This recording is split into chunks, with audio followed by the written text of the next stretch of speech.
20세기의 선지자라고 일컬어지는 에이든 토저 목사님이 이런 말을 했습니다. 나의 하나님이라고 말하기 전에 우리의 하나님이라고 말하는 것은 아무 의미가 없다. 마치 이 세상에 다른 사람들이 전혀 없는 것처럼 영혼의 고독 속에서 하나님과 1대1로 만나는 경험이 없는 사람은 다른 사람들을 사랑한다는 것이 무엇인지를 깨달을 수 없다.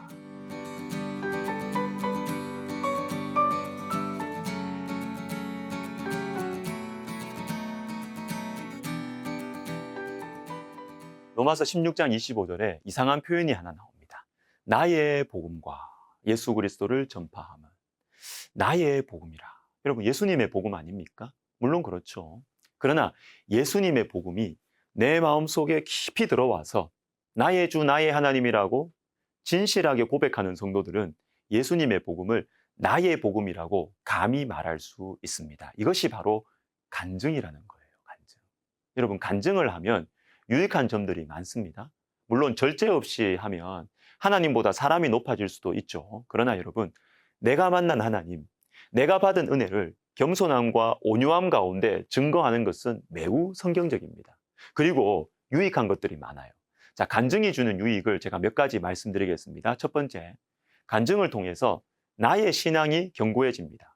시편 77편을 보겠습니다. 신앙이 많이 약해져 있던 하나님의 사람이 다시 강건해집니다. 그럼 어떻게 해서 이 사람의 신앙이 회복되었을까요? 19절입니다. 주의 길이 바다에 있었고 주의 곧은 길이 큰 물에 있었으나 주의 발자취를 알 수 없었나이다. 홍해를 건너는 사건이 기억나는 것입니다. 이것은 하나님 백성들의 간증입니다. 현재의 내 신앙이 흔들릴 때 과거에 하나님께서 나와 우리 가정 가운데 행하신 일을 기억하는 것입니다. 자, 바로 이것 때문에 영혼이 살아나요. 절망에서 일어나요. 이게 간증의 능력입니다.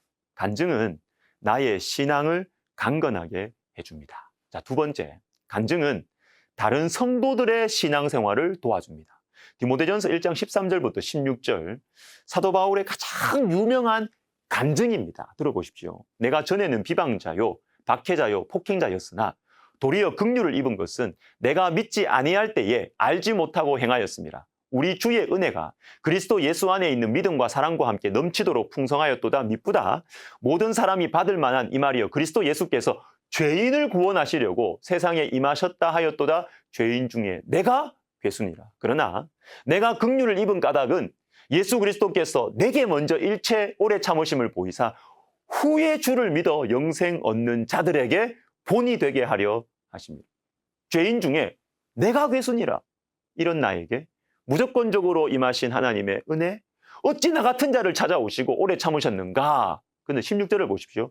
주를 믿어 영생 얻는 자들. 누굽니까? 다른 성도들이에요. 이들에게 본이 되게 하려 하심이라. 여러분, 이런 간증을 허락하신 목적이 있는데 다른 성도들을 위한 것입니다. 여러분, 우리에게 임하신 하나님의 은혜와 사랑을 겸손함과 온유함으로 간증할 때 다른 성도들이 큰 위로를 받고 소망을 가지게 됩니다. 세 번째, 간증은 가장 쉬우면서도 효과적인 전도 방법이에요. 사도행전 22장과 26장은 바울이 예수님의 복음을 전하는 장면입니다. 22장에서는 유대인들에게, 26장에서는 권력자들에게 복음을 전합니다. 그런데 공통된 내용이 있습니다. 사도행전 9장, 다메섹 사건, 내가 만난 예수님을 전하는 것입니다. 이게 전도예요. 여러분, 전도는 신학적으로 정확하게 무슨 내용의 순서에 따라서 전도하지 않아도 돼요.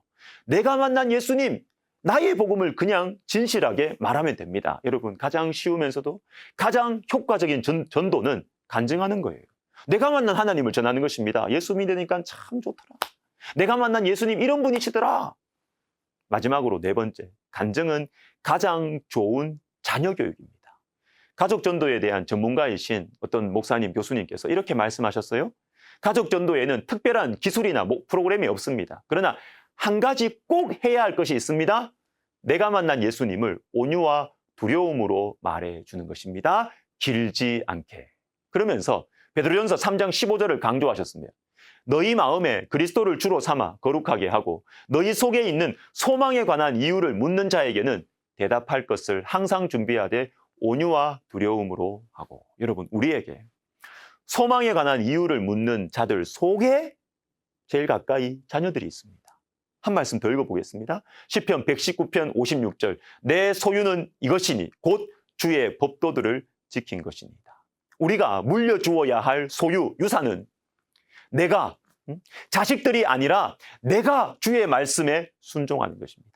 자식을 신앙으로 훈련시키는 것도 중요하지만 그것보다 먼저 그것이 가능하기 위해서는 부모인 내가, 할아버지, 할머니인 내가 좋은 성도가 돼야 돼요.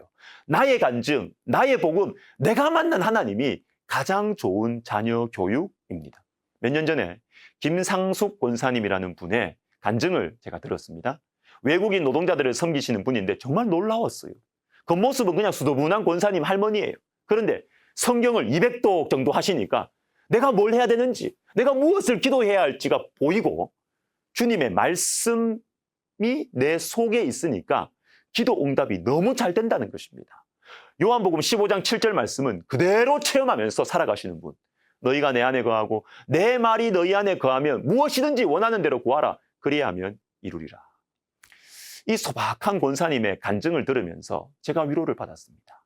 우리 하나님께서는 여전히 하나님의 사람들을 곳곳에서 일으켜 세우시는구나. 우리 하나님께서 일하시면 아무 문제 없겠구나. 간증을 들으면서 제가 위로를 많이 받았습니다. 사랑하는 시청자 여러분, 여러분에게 간증이 풍성해지시기를 주님의 이름으로 축복합니다. 여러분이 섬기시는 교회에 간증이 풍성해지시기를 주님의 이름으로 축복합니다. 그리고 우리에게 허락하신 귀한 은혜를 겸손함과 온유함으로 주변 사람들에게, 자녀손들에게 이야기해 주십시오. 주님께서 일하실 것입니다. 기도하겠습니다.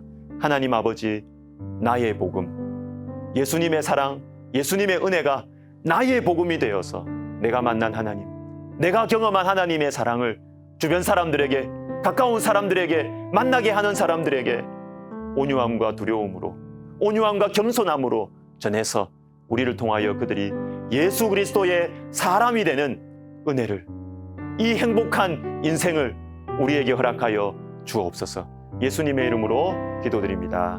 아멘.